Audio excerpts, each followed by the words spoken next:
Alright, what's good, y'all? Welcome back to the channel. It's your boy JP. I'm back with another video. We're gonna be reacting to a Navy SEAL reviews his training.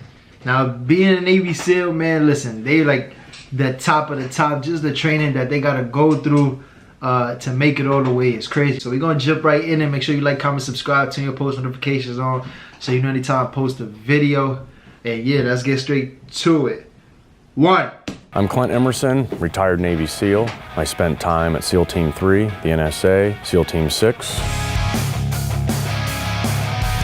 I was no incredible athlete, nor was I some genius. I was your average kid growing up in Texas who just had a lot of passion to go down this path. I was a troublemaker.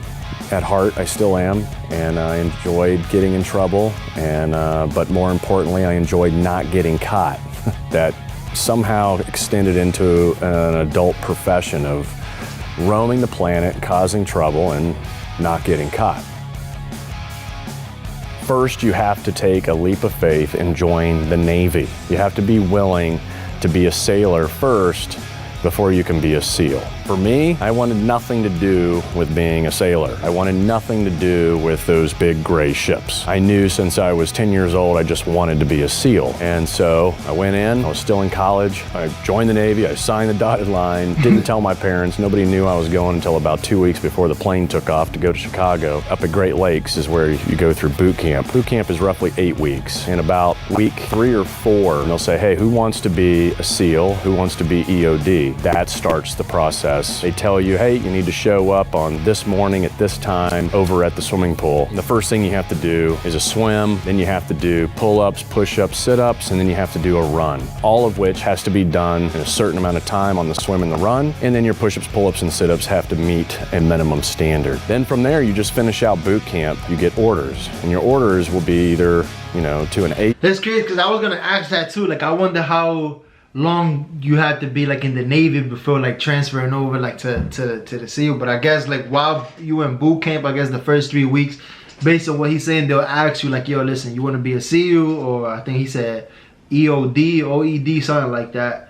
And I mean, for him knowing since he was 10 years old that he wanted to be that is wild. I'm pretty sure, I mean, a lot of people know like it's difficult to become a SEAL, so they probably don't even go at it.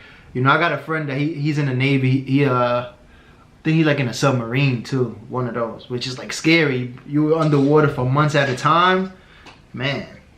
School, which gives you a MOS or a job that you're going to do in the Navy, or you're going to go to BUD/S. I had to go to an A school, and I picked the medical route, so I went to Corpsman School, and so that was an additional 3 months after boot camp where you learn basic EMT skills and nothing more. Then I went to BUD/S, which is in San Diego. First thing they had me do while I was in my dress blues was go hit the surf zone, get wet and sandy, and that is the big welcome to BUD/S. And you know exactly where you're at when that happens, because the Pacific Ocean is always around 55 degrees. It's cold. At nighttime? Getting sandy is part of your life from there on out. Every guy has their own anxieties about different challenges they know they're going to face in BUD/S. For me, it was a particular section of pull comp, and pull comp is inside of the second phase of training, which is focused all on everything from dive physics to dive medicine, and then of course being comfortable in the water. Pull comp is truly testing how comfortable you are underwater while you're breathing on scuba and making sure that you can remain calm in stressful situations. You've got your fins, you've got your mask, you've got all the common equipment, and you're just going back and forth along the bottom of a very deep swimming pool known as the combat training tank. Yeah, this is probably not even like the worst of it. I know there's like a process that they go through where I think like they tie their hands and then both of their legs is tied. I'm not 100% sure if they put something like in their stomach or not. But that process right there where they gotta like go underwater, untie themselves, is crazy. That's not for everybody. You gotta be built different to get through that. And while you're going back and forth, the SEAL instructors are above doing shark attacks.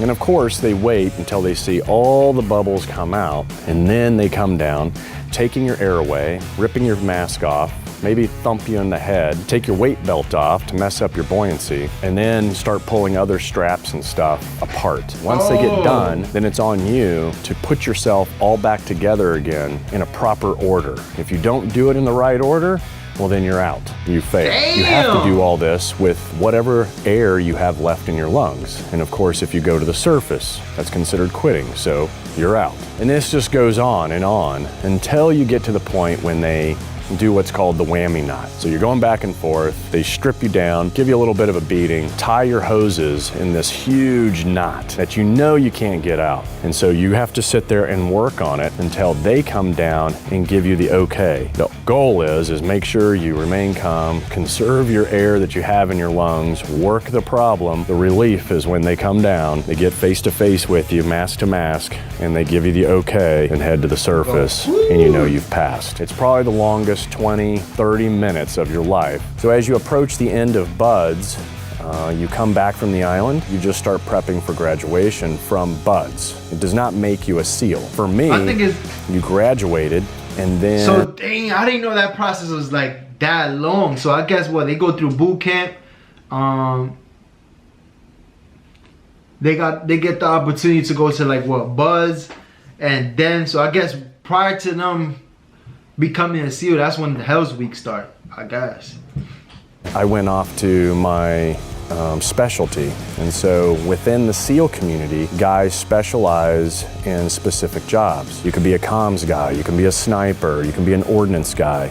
For me, I was a medic, and so I went to a special operations medical school. Somewhere in the middle of all that, you go to jump school. So jump school is 1 month Army school learning how to be a paratrooper. It's all static line jumping, meaning I'm hooking up a line to a wire inside an airplane, and I'm either going out a door or going off a ramp, and that line is pulling my parachute out for me so that when I depart the aircraft, the parachute pops up behind me and you float to the ground, usually at 15 feet per second, and the landings can be sometimes interesting.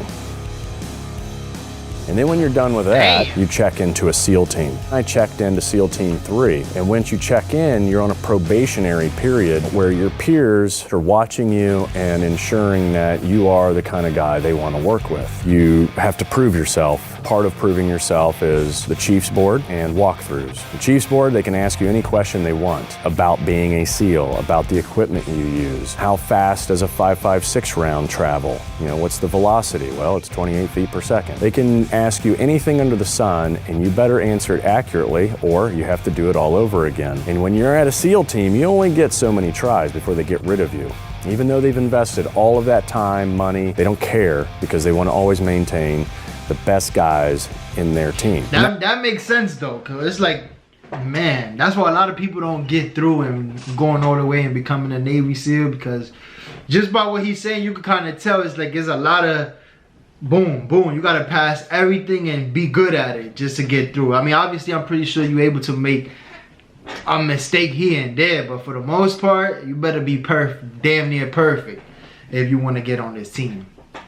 I respect it. You go to ordnance, and all the parts of every weapon are sitting in buckets, mixed up.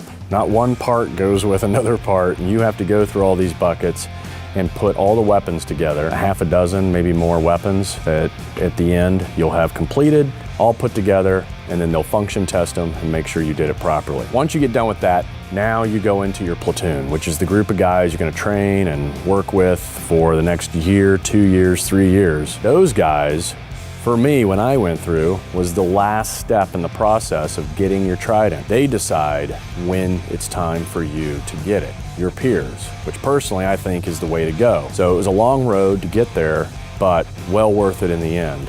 And once you get that trident, now you are a SEAL. But you're still earning your way as a new guy. And as a new guy, you're doing everything And when you're not doing everything, then you're volunteering for everything else and earn the respect of your more seasoned veteran guys that are at that team. Over time, usually I probably didn't feel comfortable as an operator versus a new guy until about somewhere between 3 and 5 years at the command. It takes a long time to not feel like a new guy, which is a good thing. It keeps every SEAL somewhat humble and always learning, always training, always trying to be better, and never thinking that you are the best at something, because there's always room for improvement. So, are you tough enough, smart enough to be a Navy SEAL? Anyone can do anything, and I know that sounds so cliche, but the reality is if you're truly dedicated to it, both mind and spirit, and you've got the passion and the drive,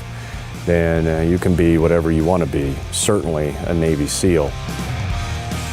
Man, there y'all have it right there. I see why, why they so respected. One thing I did want to know and get some clarity. First of all, much respect to anybody that went through the process of being a Navy SEAL or just anything in the military and went through it all the way, and succeeded in it, because, it's definitely not easy, especially with him, being in the Navy SEAL, just explaining all the trials and different stuff that you got to go through, and even when you in there, you're not really all the way in until your peers kind of accept you. But what I wanted to know was, is BUD/S the same thing as Hell Week, or how does that work? Because I know that process, he didn't mention it, but Hell Week, that whole process with that going where you don't sleep from Thursday to the next Friday is crazy. And I've heard, it's been situations where there's people that have died in the process. Not that many, but